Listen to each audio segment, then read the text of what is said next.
Question கேட்க போறேன், எல்லாம் ரெடியா இருங்க. ஐயோ செத்தோண்டா. What is mitochondria? மச்சான் உனக்கு தெரியுமாடா? தெரியாதுடா. மச்சான் உனக்கு தெரியுமாடா? தெரியாதுடா. நீ சொல்லு. தெரியாது சார். ஏண்டா தெரியாதுன்னு சொல்றதுல ஸ்கூல் வரியா நீ? நல்லா மூஞ்ச பாரு, முருங்கக்கா மாதிரி. ஏஞ்சி முடி போறா.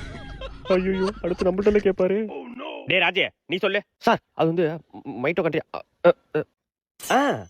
மைட்டோகாண்ட்ரியா அதான்டா. சொல்லு சொல்லு சொல்லு சொல்லு. அதான் சார் மைட்டோகாண்ட்ரியா. அது சொல்லுடா. அதுதான் சார். டேய் அதான்டா சொல்லுடா. அது வந்து மைட்டோகாண்ட்ரியா. டேய் தெரியுமா தெரியாதா? தெரியாது சார். கோப்பமோன தெரியாதுன்னு சொல்றதுக்கு உன்னோட பியானோ வச்சிட்டு இருந்தியா? ஏஞ்சி முடி போறா. டேய் நீ சொல்லு. Mitochondria are essential organelles as now as the powers of the cell. சூப்பரா சூப்பரா. மச்சான் எனக்கு தெரியாதுடா, சும்மா சொன்ன சார் ரைட்னு சொல்லிட்டாங்கடா. குப்பர் போட்டு குப்பர் அடிக்க இதுதான் பியூர்டா. உடா நீ கிழிச்சு